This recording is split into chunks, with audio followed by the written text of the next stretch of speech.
This is breaking news. King Charles collaborates with eco-designers on a surprising fashion project involving milk cartons. King Charles is making his stamp on the fashion industry in a surprising way. Collaborating with eco-designers Vin Omi, the king has provided hundreds of milk cartons from his Sandringham estate to produce an innovative leather that will form part of their upcoming fashion show. While the unlikely trio have been working together for the last 6 years, this is the first material of its kind to be fashioned out of plastic milk cartons destined for the dump. The UK-based designers, considered to be the eco-rebels of the fashion industry, are thrilled with the result. It's like a spongy leather. It's really soft, and it looks and feels like leather. Omi tells PPL ahead of their Kaos show on February 19, on the eve of London Fashion Week. It took us about a year and a half, and it's the first fabric like it in the world.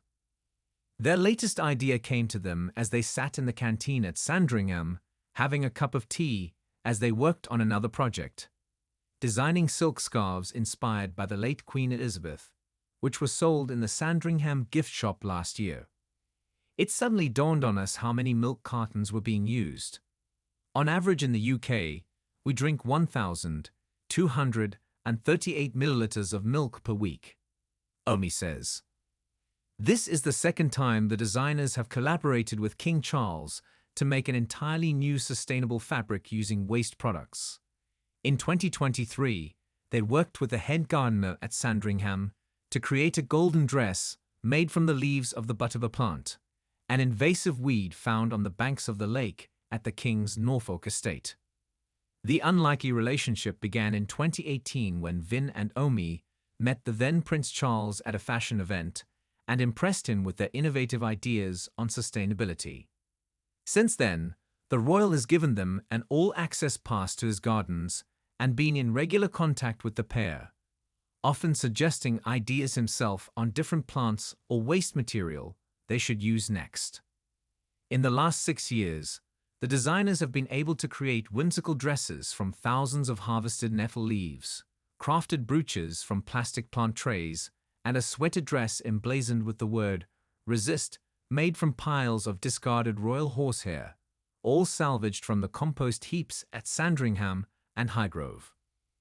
Obviously, working with the king is such a far-fetched dream, says Omi from his studio in Norfolk. I never sat back and thought, oh yeah, I'll be working with the King of England, and then it happened, but I thought it was a one-time thing. Their latest project, turning milk cartons into couture, is the 10th project they have worked on with the king, with plenty more in the works. It's really nice. We have never asked him for anything, and I think that makes the relationship very pure, because it's about what we can all do to improve the environment. There's no hidden agenda, says the designer, who last caught up with the king in April last year after touring their Royal Garden Waste to Fashion's future exhibition at Sandringham together. We just walked round, the three of us laughing. I don't even remember talking about anything serious, he says. The king has such a ridiculous sense of humor, and that really works for us. We were just laughing. You really have to laugh at some of the stuff we do, and he laughs a lot. While they continue to look at innovative techniques, educating the next generation on what might be possible in sustainable garment construction, their pioneering work is being collected by museums such as the V&A in London. We want to create the spark, and then somebody can light the flame, the designer says. Somebody has to start somewhere, and that's our aim between Vin, myself, and the king, to spark the interest and start the conversation.